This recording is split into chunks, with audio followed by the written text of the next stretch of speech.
पर मुजफ्फरनगर डीएम का बयान आया कि ककरौली के बाद दो पक्षों के बीच झगड़ा हुआ था। ये डीएम ने आधिकारिक बयान दिया है। उस घटना के बाद पुलिस ने समझाकर हटाने की कोशिश की और भीड़ से कुछ लोगों ने पुलिस पर पथराव किया है। डीएम ने बात कही है और भीड़ को खदेड़कर हालात सामान्य किए गए हैं। डीएम ने यह जानकारी दी। स्थानीय पुलिस ने किसी को नहीं धमकाया है। जो आरोप अखिलेश यादव लगा रहे थे, डीएम का आधिकारिक बयान उस पर आ गया। जो बता रहे थे, हम भी आपको, रिपब्लिक भारत भी आपको बता रहे हैं, पुलिस पर पथराव करने पर एफआईआर हो रही है। डीएम ने ये क्लियर कर दिया कि एफआईआर हो रही है और पुलिस ने किसी को नहीं धमकाया, न डराया, न वोट करने से रोका, बल्कि हालातों को नियंत्रण में किया है।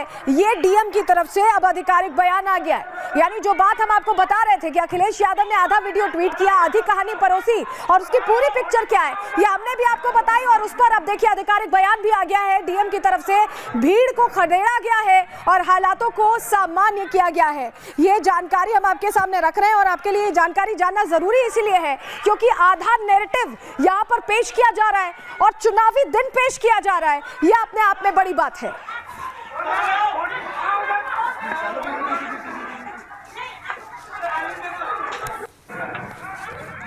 तो चलिए, उत्तर प्रदेश की तो बात हमने खूब कर ली और महाराष्ट्र में भी वोटिंग हो रही है। अब बात करेंगे महाराष्ट्र की।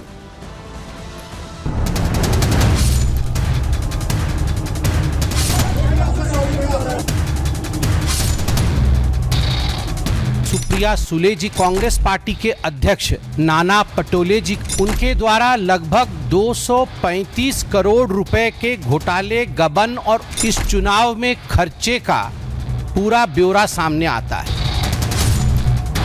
सारे आरोप झूठ है। जिन्होंने किए हैं उनको मैंने डिफेमेशन का नोटिस भेजा है। सुप्रिया सुले जी पर और नाना पटोले जी पर जो आरोप लगे हैं ये बहुत गंभीर इस प्रकार का प्रकरण है। इंक्वायरी होगी, क्या सही क्या सच ये लोग सामने आ जाए।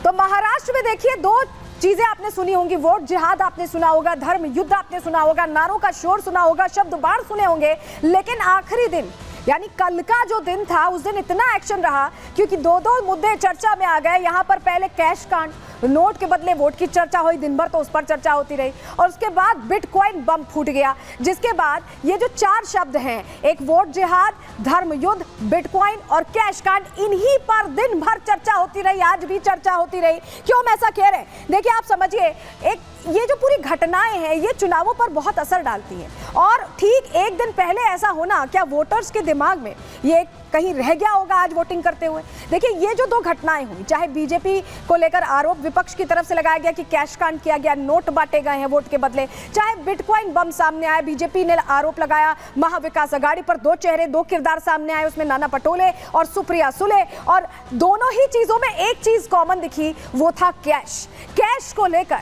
महाराष्ट्र में जमकर तनाव हुआ है और इसी पर चर्चा होती दिखाई दी। और चलिए जरा तस्वीर आपको बताएं कि किस तरह से महाराष्ट्र में ये जो दिन था वो तनाव भरा, एक तरह से अलग तरह का होता गया। क्यों हम ऐसा कह रहे हैं? चलिए जानकारी आपके सामने रख रहे हैं। देखिए, सुप्रिया सुले और नाना पटोले पर ये दो किरदार हैं जिन पर बीजेपी की तरफ से आरोप लगाए गए। बिटकॉइन का पैसा चुनाव में इस्तेमाल करने का, यानी कैश यहां भी इस्तेमाल करने का, बिटकॉइन का पैसा इस्तेमाल करने का आरोप लगाया गया।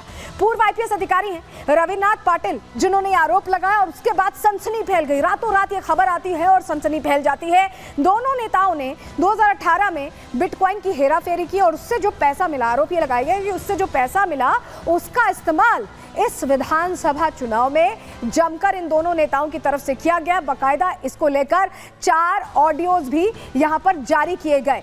जो पूर्व आईपीएस अधिकारी हैं जिन्होंने ये आरोप लगाए, जरा सुनवाते हैं कि उनका दावा क्या है, जरा उनको सुनिए। 2018 में अमित भारद्वाज को जब अरेस्ट किया गया था तो उसके पास एक क्रिप्टो करेंसी वॉलेट था, हार्डवेयर वॉलेट, जो वॉलेट का मिस एप्रोप्रिएशन तभी हुआ था उसी पीरियड में, और वो वॉलेट उस समय के जो कमिश्नर थे अमिताभ गुप्ता, उन्होंने रिप्लेस करवाया और दूसरा वॉलेट कहीं तो लेके रखा है।